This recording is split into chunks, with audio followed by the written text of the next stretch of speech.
Puji Tuhan, Shalom, Next Gen, GBI Bangkalan. Apa kabar setiap saudara semua, generasi muda, anak-anak muda yang dicintai dan dikasihi oleh Tuhan? Saya percaya setiap kita ada di dalam kasih dan cinta Tuhan. Kita tetap semangat, kita tetap sukacita walaupun hari ini kita kembali beribadah secara online, teman-teman. Dan saya berharap teman-teman bersabar sampai tiba waktunya kita bisa kembali beribadah bersama-sama di gereja. Nah teman-teman, hari ini saya akan melanjutkan pembahasan kita di bulan Juli ini. Kita akan membahas tentang satu topik, satu nilai yang akan kita mau kerjakan dan lakukan bersama-sama di komunitas kita, yaitu tentang melayani, saudara. Nilai melayani. Nah, minggu pertama saya sudah menjelaskan kepada setiap saudara semua tentang dasar di dalam kita melayani Tuhan itu seperti apa. Ya, dan hari ini saya akan melanjutkan kembali untuk membahasnya lebih dalam lagi tentang melayani, dan tema yang saya ambil adalah tentang shape.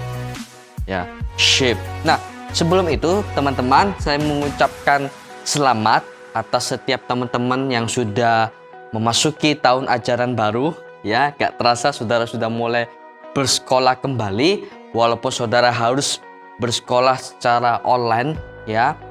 Saudara juga harus bersabar untuk bisa bertemu teman-teman di sekolah, dan saudara biarlah tetap semangat di dalam belajar, dan doa saya saudara bisa meraih prestasi-prestasi yang lebih luar biasa lagi, ya. Bagi setiap teman-teman yang sudah naik tingkat dari SMP ke SMA maupun SMA yang ke universitas, bahkan yang sudah naik kelas dari yang anak SMP maupun anak-anak SMA. Once again, sekali lagi saya mengucapkan selamat saudara. Nah hari ini ya, shape saudara. Shape itu artinya adalah suatu bentuk atau wujud. Ya, artinya bisa bentuk atau wujud. Nah shape ini saya akan ambil 5 poin. Ya, ini adalah suatu 5 huruf yang akan menjadi sebuah panjangan saudara. Nah oleh sebab itu saya akan memulai seperti ini saudara. Kita tahu bersama bahwa Tuhan menciptakan manusia pertama, yaitu Adam dan Hawa. Ya, mereka diciptakan oleh Tuhan dengan tujuan utama agar mereka mengelola apa yang ada di muka bumi ini. Mereka berkuasa atas setiap apa yang ada di muka bumi ini. Artinya berkuasa bukan berarti mereka punya kuasa, punya sok kuasa. Mereka seenak-enaknya mereka memperlakukan ciptaan di bawah mereka. Tidak saudara. Tetapi mereka, Adam dan Hawa, diberikan mandat oleh Tuhan untuk mengelola, untuk mengusahakan, untuk memelihara apa yang ada di muka bumi ini saudara. Tentunya makhluk-makhluk yang ada di muka bumi ini Tuhan suruh mereka untuk mengelolanya. Tetapi kita tahu bersama mereka jatuh ke dalam dosa. Kenapa? Mereka ingin berkuasa, ingin sama seperti Tuhan, dan mereka dikelabui oleh iblis. Nah, ini yang dasar kita akan belajar bersama-sama tentang ciptaan pertama dari Tuhan, yaitu Adam dan Hawa. Jangan sampai kita dikelabui oleh iblis, kita mau sok kuasa, tapi kita mau menjadi orang yang mau melayani, memelihara, mengusahakan apa yang ada di muka bumi ini saudara. Dalam konteksnya di dalam melayani saudara. Saya berikan contoh seperti ini. Kalaupun Adam dan Hawa tidak jatuh ke dalam dosa dan mereka menjalankan apa yang Tuhan perintahkan, maka otomatis mereka akan melayani makhluk-makhluk yang ada di bawah mereka. Makhluk hidup, binatang, hewan, tumbuh-tumbuhan. Mereka akan kasih makan, mereka akan kasih air untuk bisa tumbuh-tumbuhan itu bisa bertumbuh saudara. Untuk mereka memberikan makan kepada makhluk hidup agar makhluk hidup tidak kelaparan. Itu sama artinya mereka melayani. Ya. Nah oleh sebab itu, mari kita akan belajar bersama-sama ya. Nah saudara, apa saja bentuk atau wujud dalam melayani Tuhan? Ya, apa saja bentuk atau wujud dalam melayani Tuhan? Sekali lagi saya katakan bahwa setiap saudara, setiap kita anak-anak muda, generasi muda, saudara harus mengerti, saudara harus paham bahwa saudara diciptakan untuk melayani Tuhan, untuk memelihara, untuk menguasa, untuk berkuasa. Bukan berarti sok kuasa, tapi mengelola, memelihara apa yang ada di muka bumi ini dalam konteksnya melayani Tuhan. Ya, ada 5 hal yang kita akan belajar bersama-sama. Huruf pertama dari kata shape yaitu huruf S, yaitu yang pertama adalah spiritual gift. Ya teman-teman, yang pertama adalah spiritual gift yang artinya adalah karunia rohani. Nah saudara, dicatat di dalam 1 Korintus 12, ya Rasul Paulus ketika dia berkata kepada jemaat di Korintus, ya dia berkata bahwa dari ayat pertama saudara bisa lihat bahwa 1 Korintus 12 ayat yang pertama sampai ke seterusnya, saudara tidak perlu, saya tidak mengajak saudara untuk membacanya, tapi saya sedikit memberikan penjelasan bahwa Rasul Paulus pada waktu itu berkata kepada jemaat Korintus bahwa mereka memiliki rupa-rupa karunia. Ya, apa sih karunia itu? Karunia itu dalam arti begini saudara, saudara mendapatkan hadiah atau suatu pemberian yang cuma-cuma yang diberikan oleh Tuhan bagi setiap saudara. Itu karunia saudara. Artinya apa?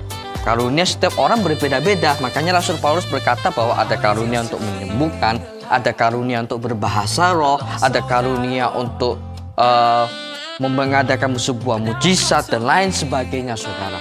Saudara bisa baca nanti di 1 Korintus 12. Tapi ada satu yang spesifik yang Rasul Paulus katakan tentang karunia ini. Ya, mari kita baca bersama di dalam 1 Korintus 12 ayat 28. 1 Korintus 12 ayat yang ke-28. Dikatakan seperti ini teman-teman generasi muda. Dan Allah telah menetapkan beberapa orang dalam jemaat. Pertama sebagai rasul, kedua sebagai nabi, ketiga sebagai pengajar.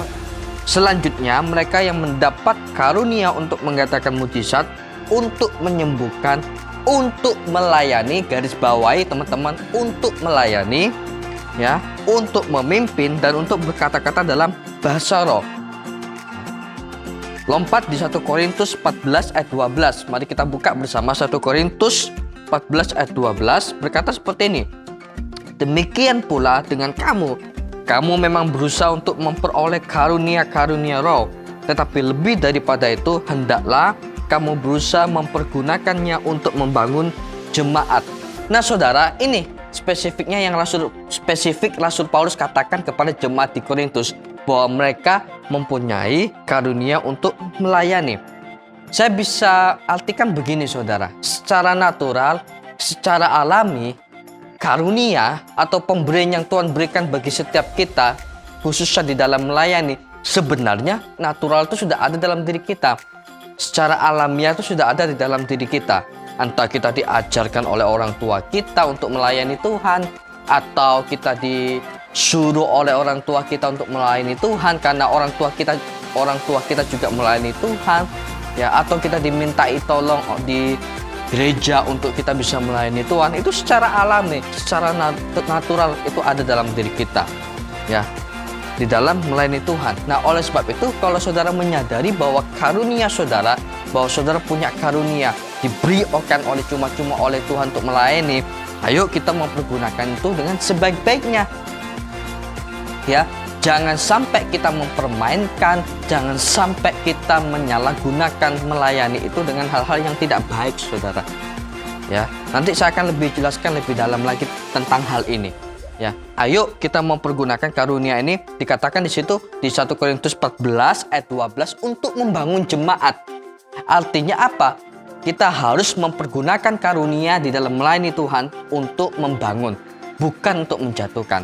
Sehingga apa? Sehingga setiap saudara dan saya bisa jadi berkat, jadi dampak bagi banyak orang ketika saudara melayani Tuhan.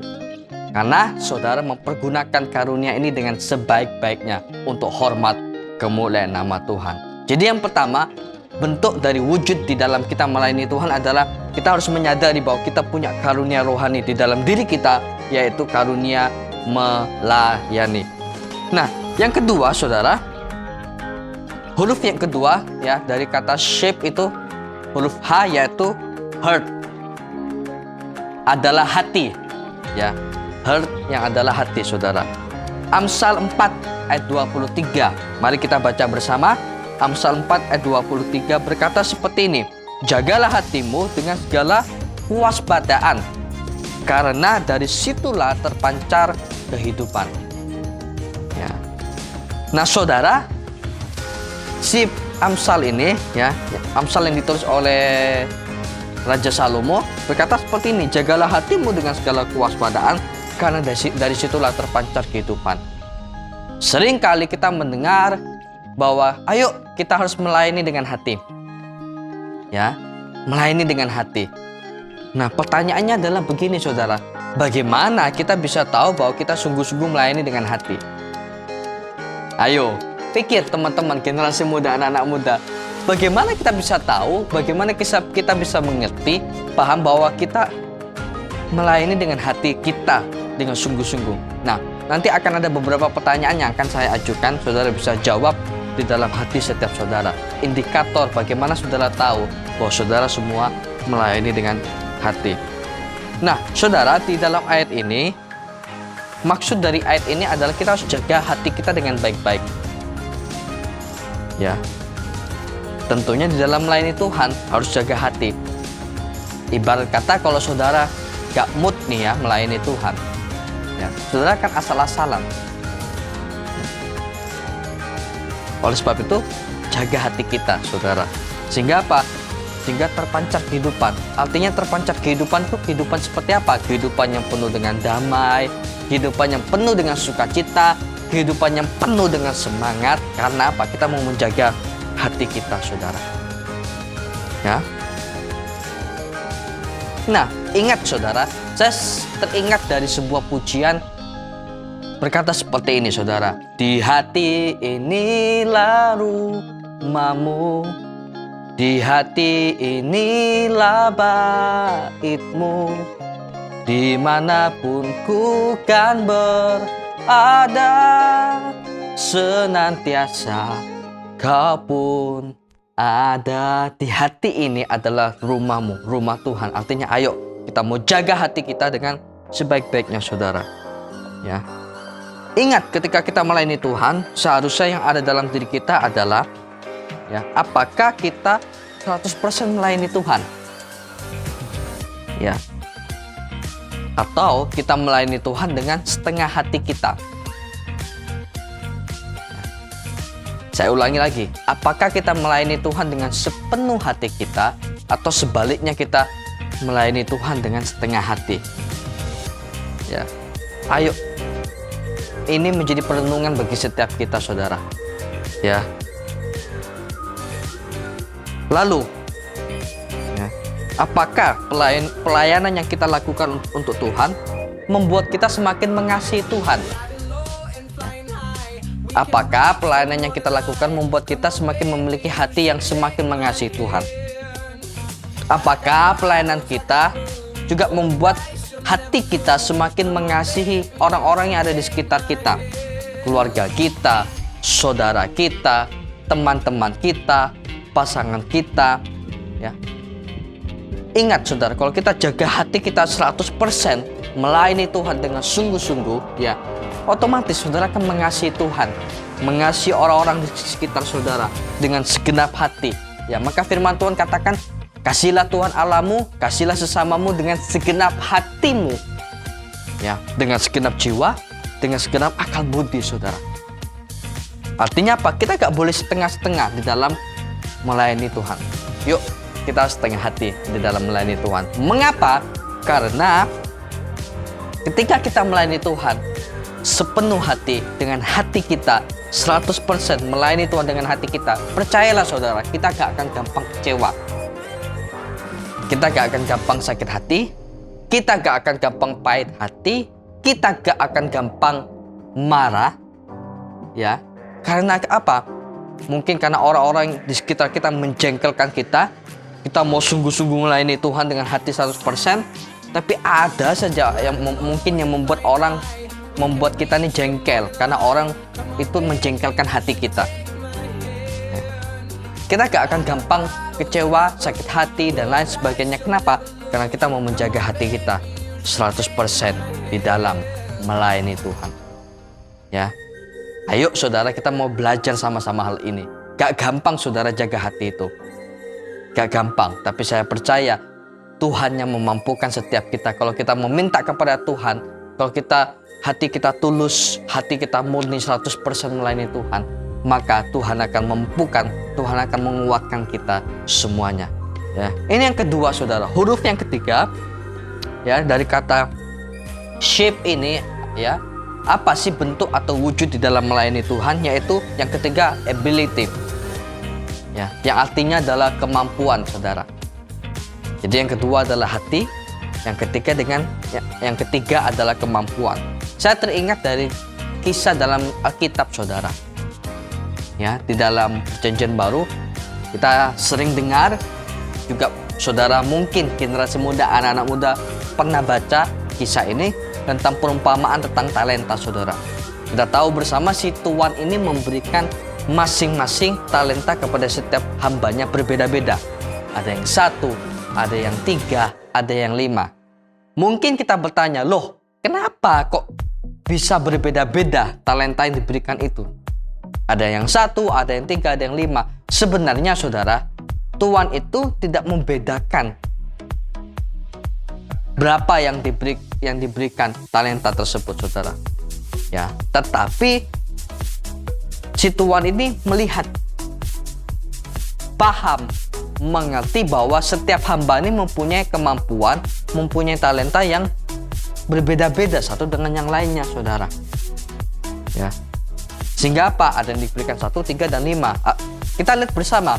Yang bisa diberikan kepercayaan itu, yang bisa menduplikasikan, yang bisa menjaga kepercayaan itu, ya, hanya 3 dan 5. Yang 1 tidak, saudara. Ya. Bahkan yang 3 dan yang 5 ini Tuhan kasih kepercayaan yang lebih besar lagi kepada hamba ini, kedua hamba ini, saudara. Yang 1 tidak. Artinya apa, saudara?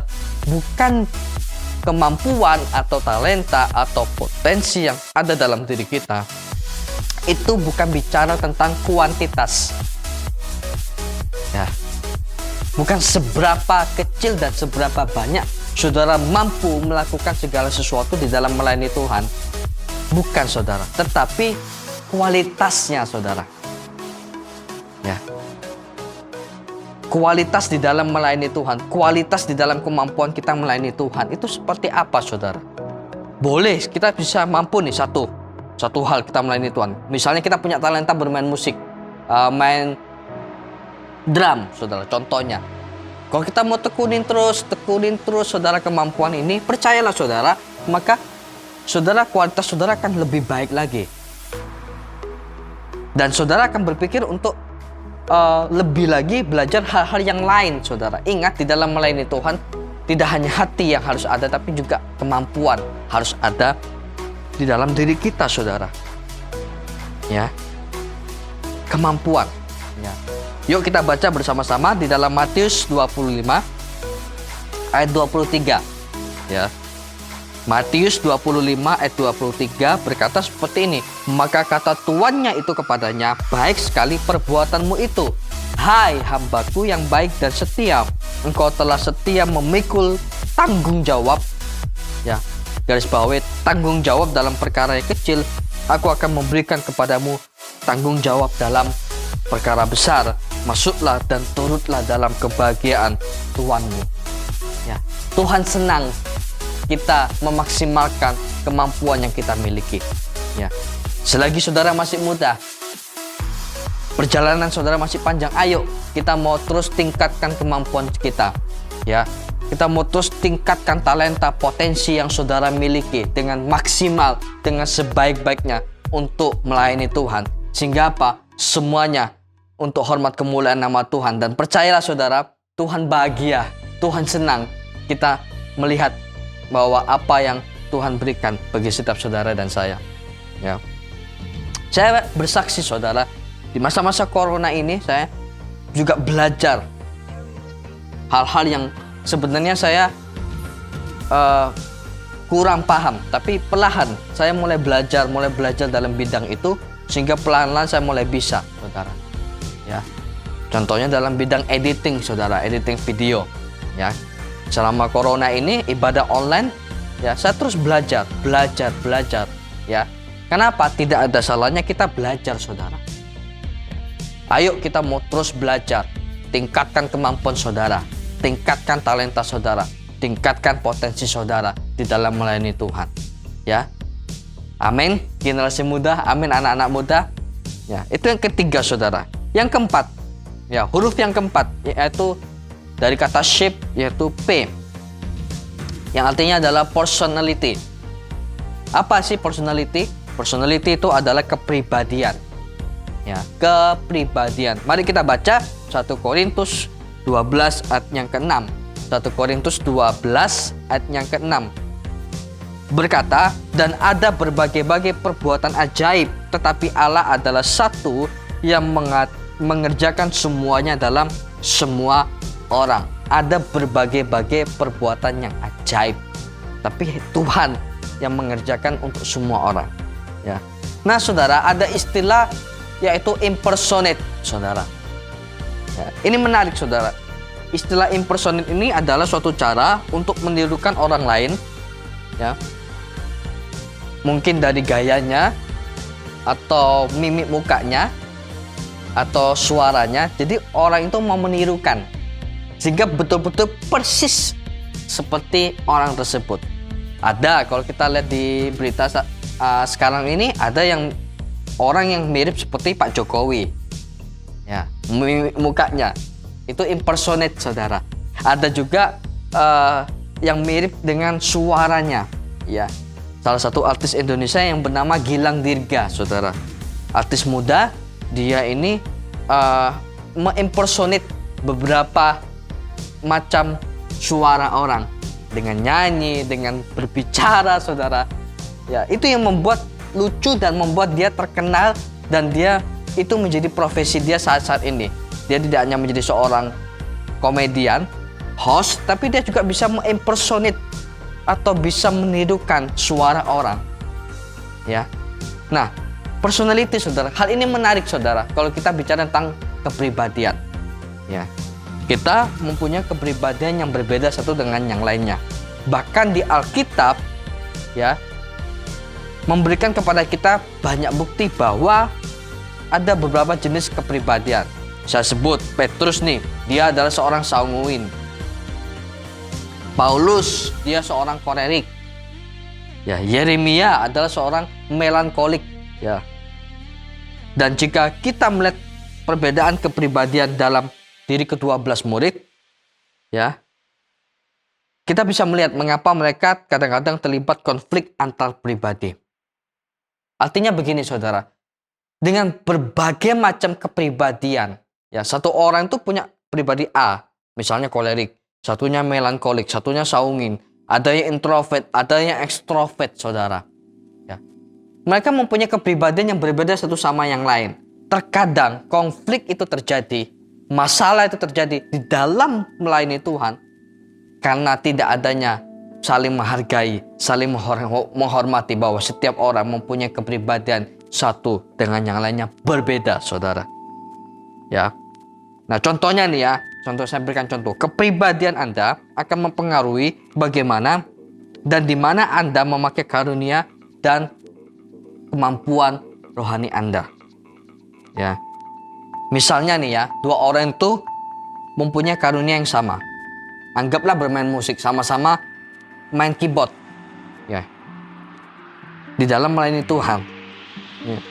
Nah, mereka dua orang ini mempunyai kepribadian yang berbeda. Satunya introvert, satunya ekstrovert.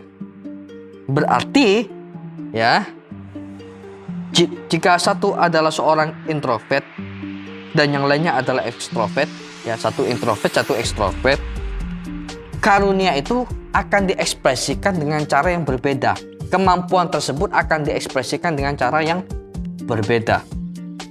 Orang introvert itu lebih tertutup. Ya, mungkin mereka bermain musik, bermain keyboard, tidak mau diketahui banyak orang. Ya, belajarnya pun tidak mau diketahui banyak orang. Itu introvert. Ada yang extrovert, ya. Ketika bermain keyboard, dia pengen dilihat orang karena dia suka bergaul dengan orang-orang. Ya. Suka bergaul dengan teman-teman di sekitar mereka, mudah bergaul, supel saudara. Berbeda, ya. Nah, oleh sebab itu ayo kita sebagai anak muda, sebagai generasi muda, saya ajarkan bagi setiap teman-teman, ya, bahwa personality ini penting saudara, ya. kepribadian ini penting, harus ada di dalam setiap kita, saudara. Ya. Dan saya belajar hal ini, saudara. Ya, ayo kita belajar sama-sama, saudara. Setiap kita generasi muda, anak-anak muda, belajar apa sih kepribadian setiap saudara. Kalau saudara belum tahu, ayo belajar. Saudara bisa lihat di internet. Saya kalau jelaskan sekarang akan panjang, saudara. Ya, saudara bisa lihat apa itu kolerik, apa itu saungin, ya, melankolik, introvert, ekstrovert, saudara. Ya, saudara bisa belajar. Bahkan saudara bisa mengikuti tes di internet, ada ya cara mengetahui kepribadian saudara itu seperti apa. Ya, ayo di dalam melayani Tuhan kita belajar untuk saling menghargai. Pribadi orang satu dengan yang lain itu berbeda, saudara. Ya, belajar, jangan menuntut. Ya, jangan memaksa orang itu sama seperti kita. Ya, jangan, saudara. Dan saya pun belajar, saudara, untuk tidak menuntut, tidak memaksa orang lain tuh sama seperti saya. Karena setiap orang tuh berbeda. Setiap orang tuh mempunyai kepribadian yang berbeda-beda. Makanya firman Tuhan katakan kita ini berharga di hadapan Tuhan. Kita ini unik di hadapan Tuhan. Kita ini serupa dan segambar dengan Tuhan. Kenapa? Karena kita mempunyai kepribadian yang berbeda-beda, satu dengan yang lainnya. Ya. Oleh sebab itu, mari kita belajar menghargai. Nah, di dalam melayani Tuhan pastilah ada konflik. Pasti ada masalah hal kecil pun, pasti. Tapi yang bisa menjembatani masalah tersebut, ya, bedanya kepribadian satu yang lainnya adalah kedewasaan. Ayo teman-teman, generasi muda, belajar yuk dewasa. Belajar yuk dewasa.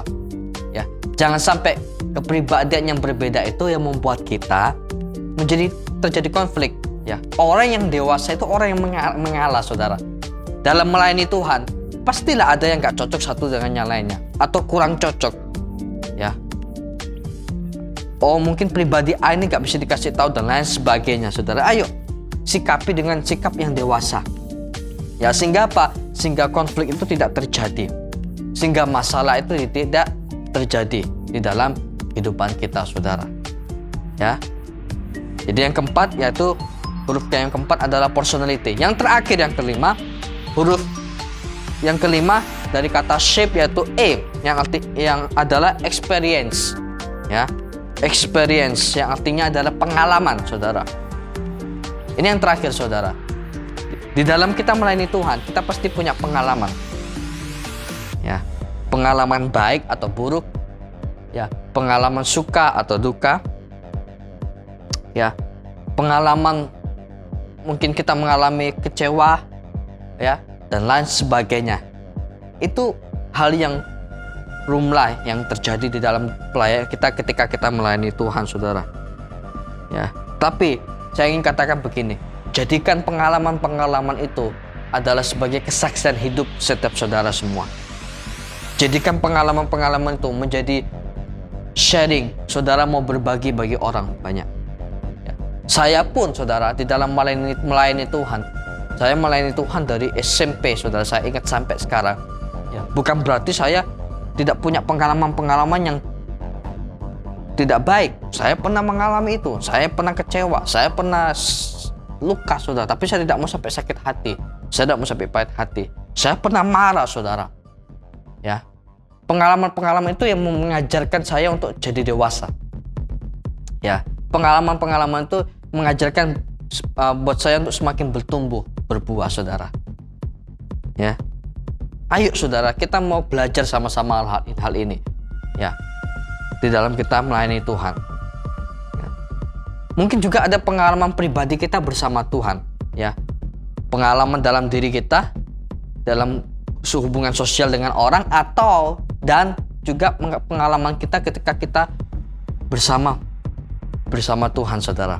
Ingat, di dalam kita melayani Tuhan, jangan sampai kita tidak mengalami pengalaman yang pribadi dengan Tuhan. Ya, ayo, apapun tuh kondisinya di dalam kita melayani Tuhan, sebelum atau sesudah kita melayani Tuhan, ayo kita mau jaga, untuk kita menjaga diri kita, untuk kita mengalami Tuhan setiap hari, untuk kita membangun hubungan, mengalami Tuhan di setiap hari bersama dengan Tuhan. Ya, maka firman Tuhan katakan, biarlah rohmu menyala dan layanilah Tuhan. Artinya apa? Yang Tuhan kehendaki adalah roh kita menyala-nyala. Jangan sampai padam. Gimana caranya kita mau menjaga pengalaman pribadi kita bersama Tuhan, untuk roh kita terus menyala-nyala? Bangun hubungan, bangun kehidupan pribadi kita bersama dengan Tuhan. Sehingga apa? Ketika kita melayani Tuhan, kita punya api, punya roh yang menyala-nyala. Ya, amin generasi muda.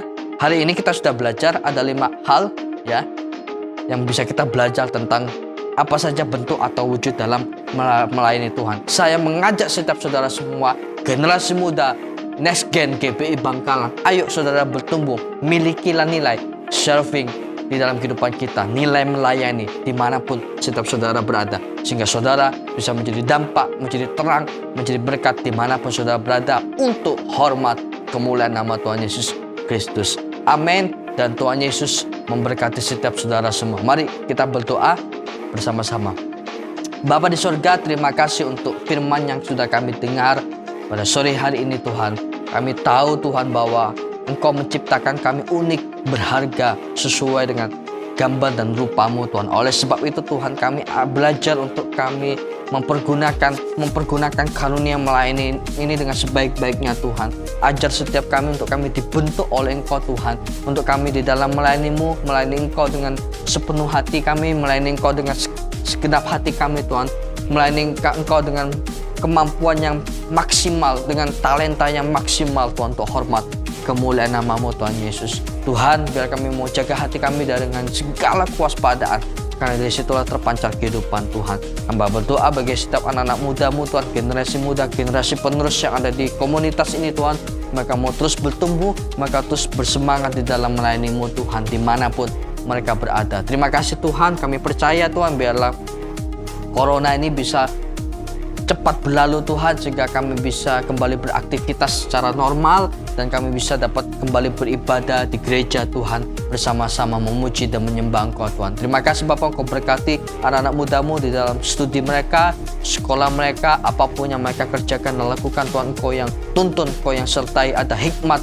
penyertaan Tuhan ada bagi setiap mereka semua. Terima kasih Tuhan, mari setiap anak-anak muda Engkau yang mengikuti ibadah online ini, mari angkat tangan kita bersama-sama. Terimalah berkat daripada Bapa, Anak, dan Roh Kudus, yaitu Tuhan Yesus Kristus. Berkatnya menyertai, berkatnya memberikan hikmat, berkatnya memberikan kekuatan bagi setiap saudara semua, mulai hari ini sampai selama-lamanya. Di dalam nama Tuhan Yesus berdoa dan mengucap syukur.